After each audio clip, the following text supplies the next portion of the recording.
wants to impose the moratorium for. But my recommendation would be that it be done by ordinance, just to, make sure that we're crossing our T's and dotting our I's, because the alternative is that it would be that a moratorium done by simple motion would be challenged as having no legal effect. So that's typically the way we do them, and how I would recommend, we impose the moratorium, is having township board adopt it as an ordinance. So this is the strongest legal position Yes. for the moratorium for the Yes. township. Yep, and then again, like I said, it would be published in the newspaper within 30 days thereafter, and then it takes effect upon publication. And would we have to have a public hearing before? Not this? for a police power Not for ordinance, police no, power. nope. Has there been have you been involved in any challenges, I guess, over the years, I guess, when it comes to something like that? Instead of just taking a motion and voting and versus an official? Yep, and case law has held that, moratoriums essentially act as a temporary, a temporary regulation, which is simply like an ordinance. We've been involved in litigation that actually, challenged a ordinance, that was a moratorium ordinance that was adopted by police power rather than as a zoning ordinance, which would require the notice of public hearing and then adoption or recommendation from planning commission to the township board. Zoning ordinances involve a little bit more process and procedure because, we as a country value land rights, so we impose more strict procedures for zoning ordinances rather than police power ordinances.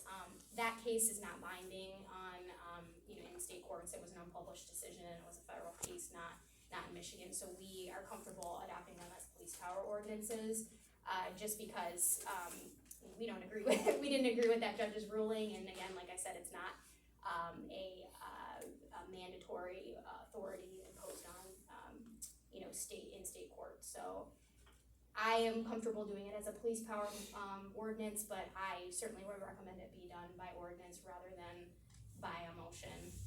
It's certainly it puts it in stronger legal footing and also provides notice to the public, through publication of the ordinance rather than just being done at a meeting and then approved in the minutes of the meeting.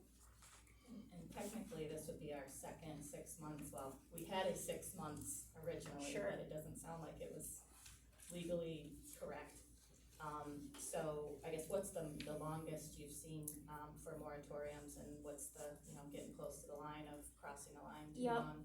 12 months is typically the longest I've seen, with the possibility for an extension of additional 12 months. So usually you don't need that long, hopefully.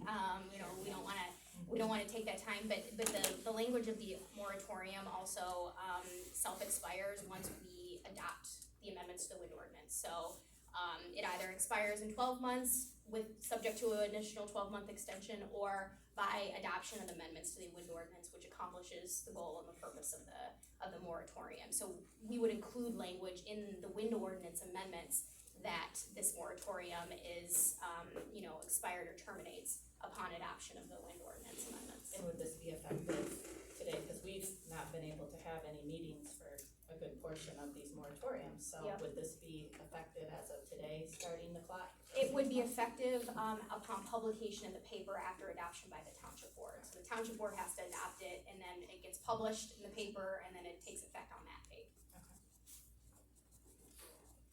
Any other discussion? I'm just trying to figure out if we have to ever change that to 6 months and. I think what she's saying is that just leave it 12 months and then hopefully we get done with it before then, and once you adopt that, once we take care of the ordinance, if we were to change it and adopt it, then that super succeeds the moratorium, if I understand it right? Yep, we'll put, a severability clause within the actual wind ordinance amendments, and it will directly refer to this ordinance and say this ordinance is repealed upon adoption of the, wind ordinance amendments, so. So then we have to have another one of these for solar then? Yeah, and we can combine them into one ordinance too, if you guys wanna do that. So this was just a sample that we put together for today's meeting, but we can add solar to this as well. Just so you know, we don't technically have a solar ordinance. Ordinance. We were supposed to, Sure. but we didn't, I think you heard it in the minutes, Yep. so Do we need a moratorium when there's no ordinance, I guess? It's not a bad idea because, sometimes, you know, if you get an application for a solar project, you know, they can try to fit it, well, maybe it's permitted, under this section of the ordinance, although it might not directly correlate, but it's always better to, even if you don't have any wind or solar regulations that apply to an application, it's always best to just cover your bases and impose a moratorium until we actually get amendments. And we can separate it out such that, you know, say for example, if the moratorium covers solar and wind, if we adopt the wind ordinance first, then the moratorium expires or terminates only as to wind and stays in effect for the solar, and then the entire moratorium will be, will terminate upon adoption of the solar ordinance subsequently, so. So in this particular example that you gave us today, you talk about Met towers. I mean, how is and I don't think it's an issue at this point, but moving forward in the future, how would a company like, for example, in Macomb County at Apex, how would they put Met towers in to see if that is even something that's feasible? With a If we put it in an ordinance that we're not even gonna allow them to do that. Right, and that's, and this is a more restrictive moratorium, certainly, you don't need to include Met towers in the moratorium, but this was just an example of, you know, what you might possibly consider as, you know, halting approvals for until we get an ordinance in place. This is more in the situation where a township doesn't even have any existing regulations for either permanent wind energy conversion facilities or Met towers. In that case, you know, they could, some wind developers have argued that Met towers are more akin to communication towers, wireless communication towers, which some zoning ordinances separately regulate, but the townships weren't adopting wireless communication facility regulations keeping in mind what a Met tower might be. And so that gives the township time to adopt regulations that specifically apply to Met towers as well. Okay. So if you don't already have restrictions in your zoning ordinance that apply to that. I would encourage putting the Met towers in there because in our ordinance, a lot of the regulations are based on whatever size wind turbine they're looking at, and we're reviewing that, that's all on hold, Right. so I would be fine with leaving that in there. Any other discussion? Another question I have for her is, for the solar part of it, and we know the Met towers, how they check the wind, is there anything they put out for the solar? Well, I'm sorry, what do you mean?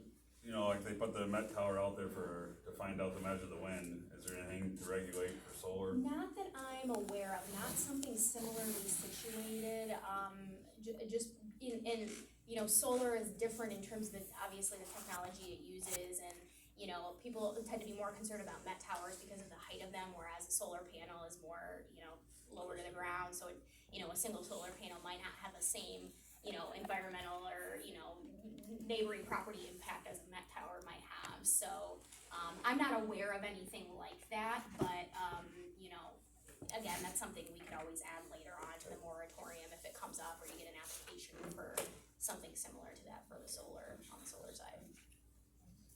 Last question for me, the notice of adoption, would that be what is published, or is that Yep. in the paper? So Yep, we should give actually, that to our that's- clerk. Yep, that's page 3, yep, so the clerk, after the township board were to adopt the moratorium, this gets published in the paper, and then so you don't have to spend extra money on publishing costs for the entire ordinance, which is a little bit longer, so, that'll be published, and the date of that publication is when it'll take effect.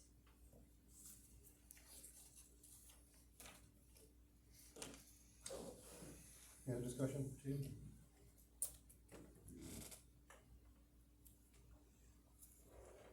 So, as a commission, do we want to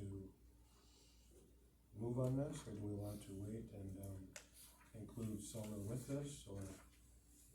I would say I'd make a motion to have Leslie draft a police power moratorium for wind and solar for 12 months effective on publication in the paper.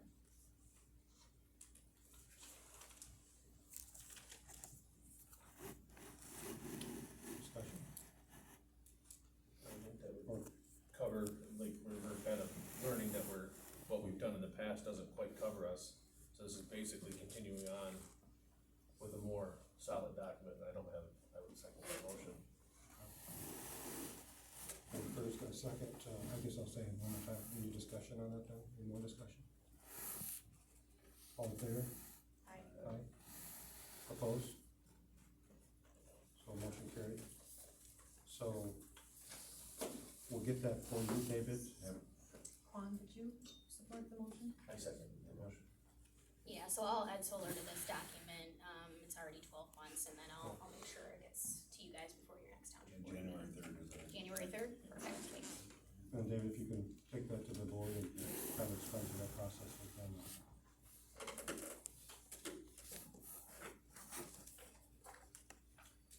Okay.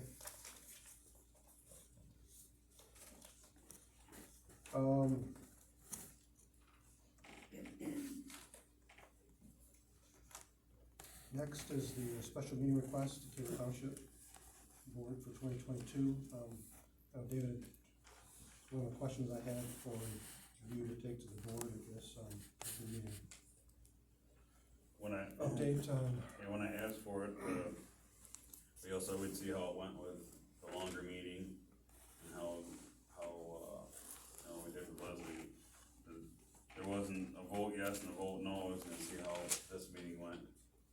Whether we needed to have it, I mean, we've had this other meetings, but we're also 2 hours longer here is what we're planning on, so.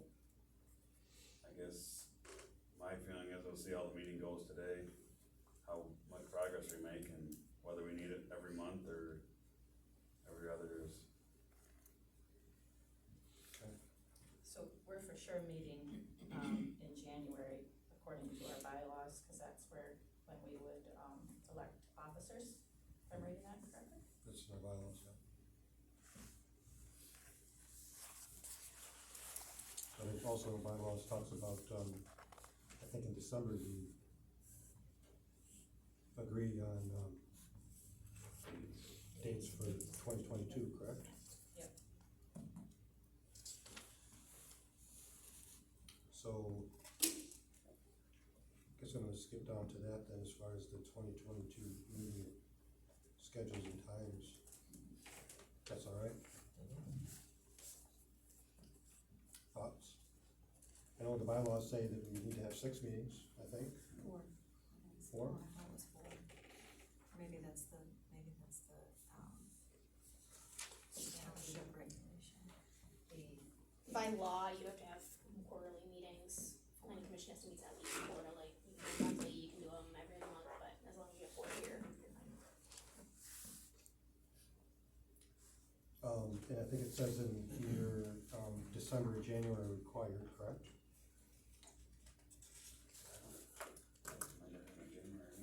I don't know that it says that, but it just No? says, No, those, you have to elect officers in January, is what it says. Held in the first meeting in January, so I mean, it does say January there, so I guess it's telling us that we have to have a meeting in January. Yeah, no? I'm good with having a meeting in January. Yeah, that hasn't been our normal cycle, but No? no, we've never met in January. We've always met on the even numbered months for our regular meetings. Just background information for what it's worth. So I guess we need to figure out how many meetings we wanna have next year.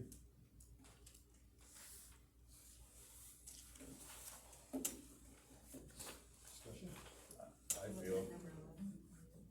yeah, I just feel, I think if we have these longer meetings that every other month, I think it's gonna be suitable, in my opinion. That's my, I would support it. Maybe budget meeting would be tried tonight. Okay, so we're looking at, so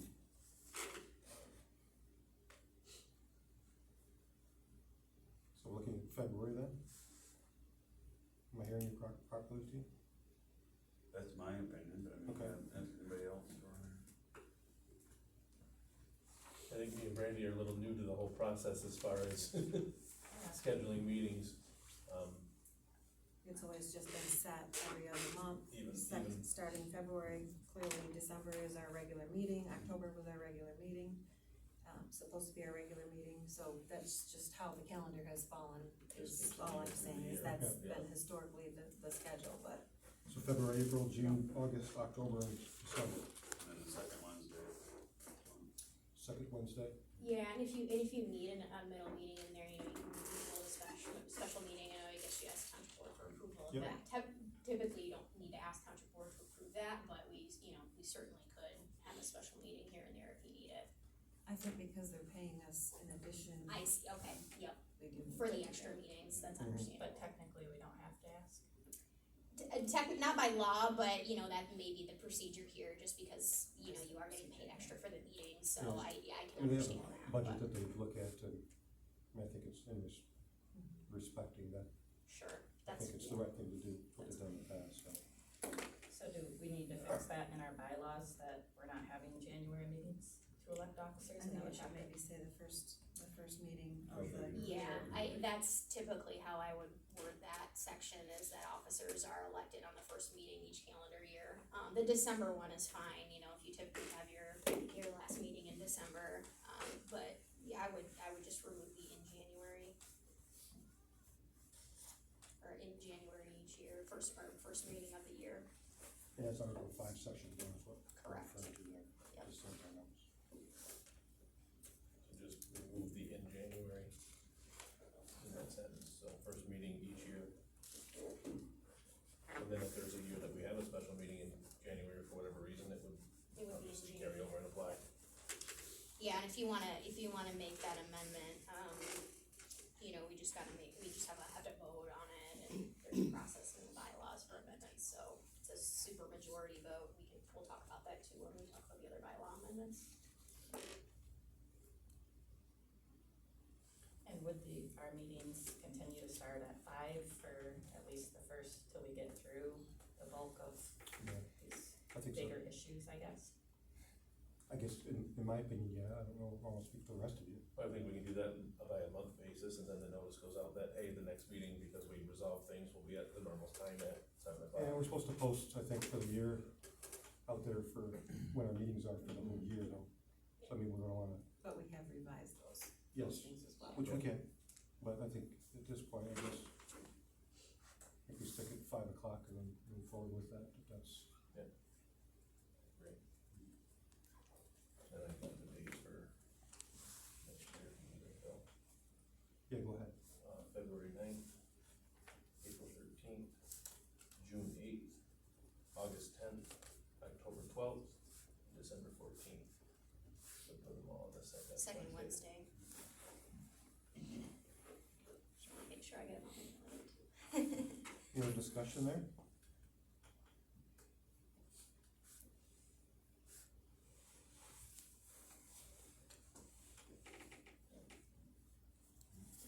I get a motion?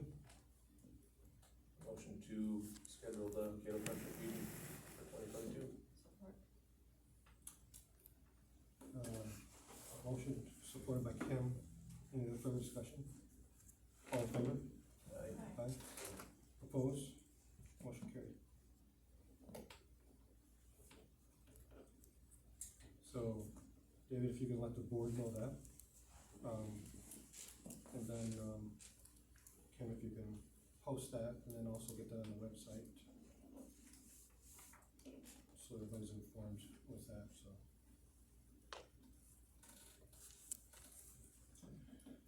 Let's go back up to, I guess back up to number 8 there, I guess. At this point, then we won't do anything, David, just so we let the board know. And if we feel we need to, based on the meetings that, how we progress, I guess we'll ask for that then, so. Let's talk a little bit about the bylaws. Leslie, you wanna talk about that a little bit? Sure, yeah.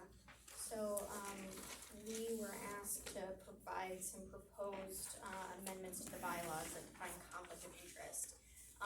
The Michigan Planning Enabling Act, which is the statute that governs the membership and duties and roles of planning commissions, actually requires that the planning commission in their bylaws define what a conflict of interest is, unless the township board otherwise has an ordinance that defines conflict of interest.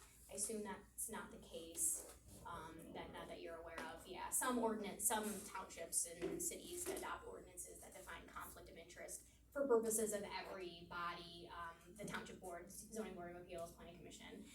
But if they have not, then the planning commission is required to adopt that, include that definition within, their bylaws. So we, proposed some language defining what's considered a conflict of interest and kind of the procedures, by which a member that may or may not have a conflict of interest should disclose that, and then, have the rest of the planning commission determine whether or not it is or is not a conflict by which the member should or shouldn't participate in the decision or deliberations on a particular issue.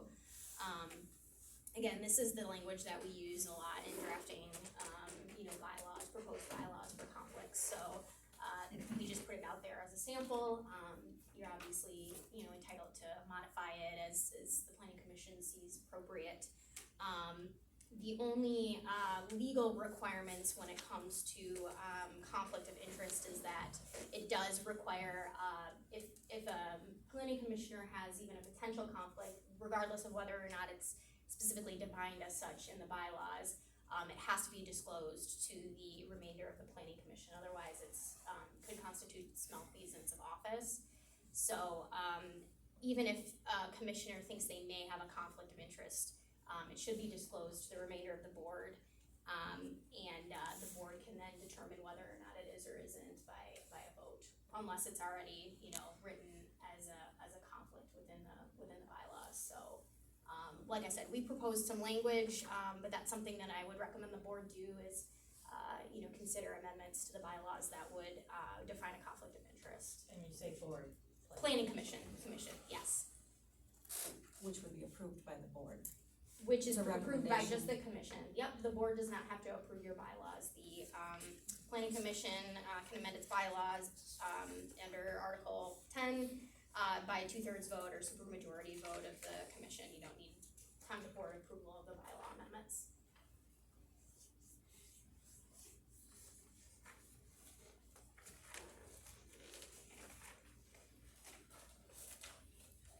Can you,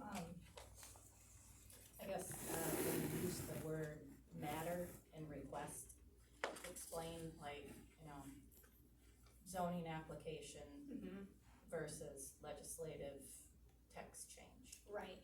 Typically, that constitutes both. It would constitute an ordinance amendment, it would constitute an application for a special land use permit or for a rezoning. That's how we interpret the, definition of a conflict for purposes of matters, because it is a zoning ordinance amendment is a matter coming before the planning commission, even if it's not necessarily a matter in which the planning commission has final authority over, final say on. You still make a recommendation to township board and, deliberate on the issue and, work on drafting the proposed ordinance amendment. So, when we use the term, matter, request, that typically encompasses anything that might come before the board, including commission, including, rezonings, special land uses, and zoning ordinance amendments. Cause sometimes zoning ordinance amendments are petitioned, a text amendment could be petitioned by an applicant. So, it's still considered a matter that would come before the planning commission. Now, and David, you maybe can speak a little bit about this, but it is my understanding that Cato Township contacted the MTA, Michigan Township Association, and talked to the attorney. And on this subject matter,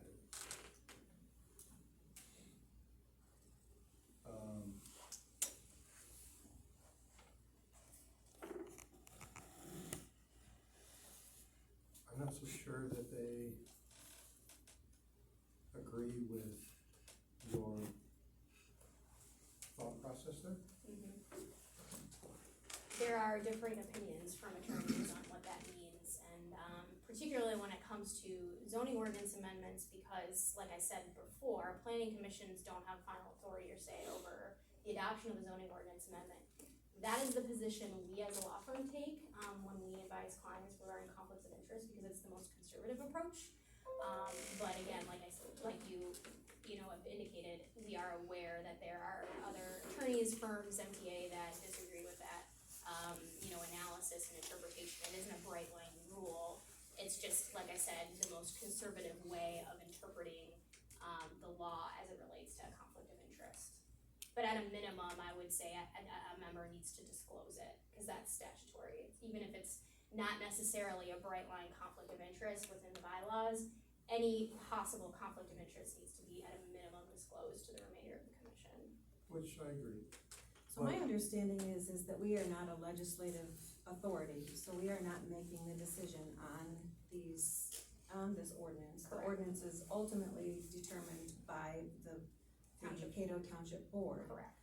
And therefore, participation and advisement that I have understood from MTA attorney, from consistency of other attorneys that are advising other townships, is that if you are not making a decision on your personal gain or your personal property, which would be through a land use permit, that the involvement in creating and supporting objectively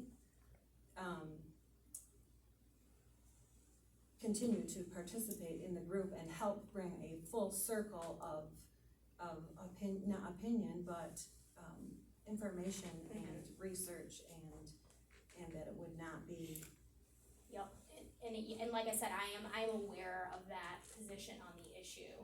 It's just not one that we as a law firm agree with, because like I said, I find it to be, a planning commissioner, while, like you said, does not have the ultimate legislative decision-making authority on an issue, still participates in deliberations, and at a minimum, it could potentially create either undue influence or an appearance of impropriety.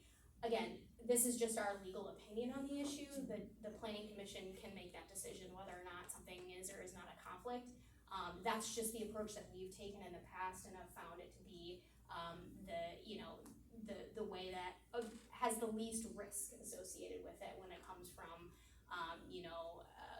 determining whether or not something was lawfully adopted or approved, when there may or may not have been a potential conflict of interest on a public body that had its hands on the issue. So there is potential legal exposure from someone who had a problem with. Potentially, yep, either individually of that member or from the commission as well. So that, again, like I said, that's the least risky option, is to take the more stronger approach when it comes to conflict of interest. But again, that's just we just provide our opinion on the issue and discuss the risks that might result from that. But you're certainly free to adopt the alternative viewpoint of that. And I just want to make sure I give you the kind of the devil's advocate argument to it as well.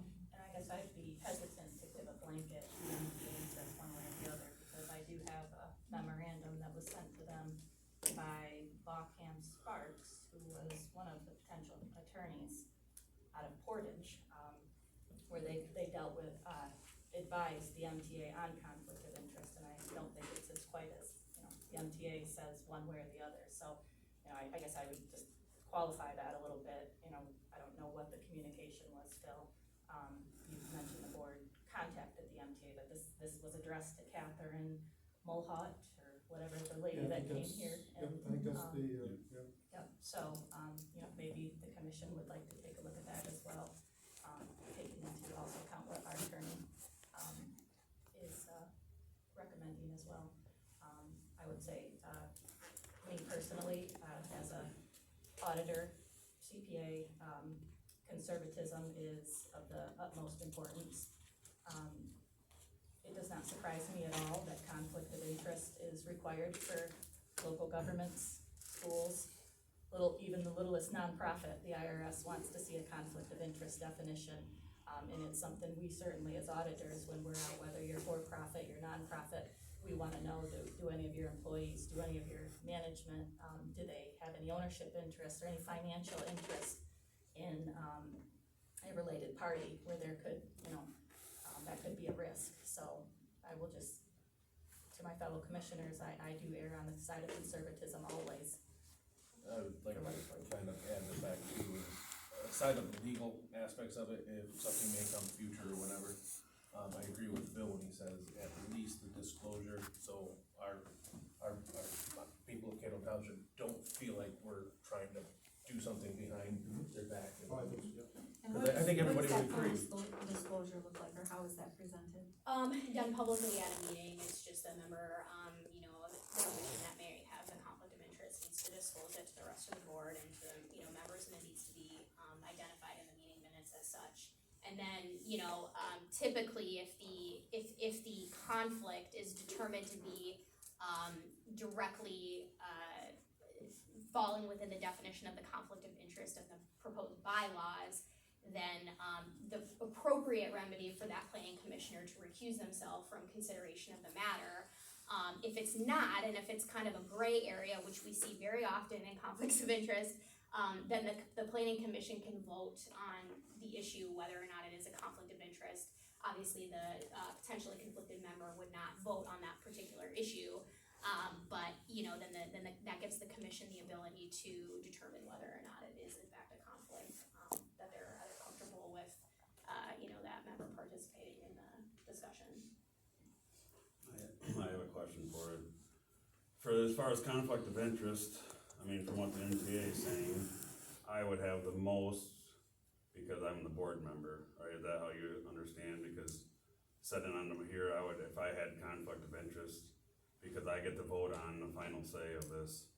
Correct. According to the MTA's analysis, yeah, it sounds like what they're saying is that because the planning commission is an advisory board only as to zoning text amendments, the conflict of interest provisions as to those types of, considerations of the planning commission aren't as strong or aren't as, you know, directly related to actual legislative decision-making, whereas township board has final authority over it. So the township board, I would say they would probably, opine that if a township board member has a conflict of interest, then their duty to recuse is stronger than potentially a planning commissioner's, because they vote on the final ordinance, so. Okay, so my next question is we all own land. We haven't signed or done anything with it, but that doesn't mean when this is voted on and done that we couldn't sign, so does that make me a conflict of interest?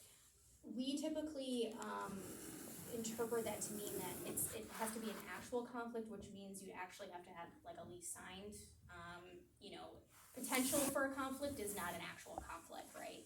So, you know, if you know, anybody here could potentially be interested in, you know, pursuing an option of, ordinance amendment that's come before you, but whether or not you actually have, you know, a pecuniary interest, or a family member has a pecuniary interest, doesn't come into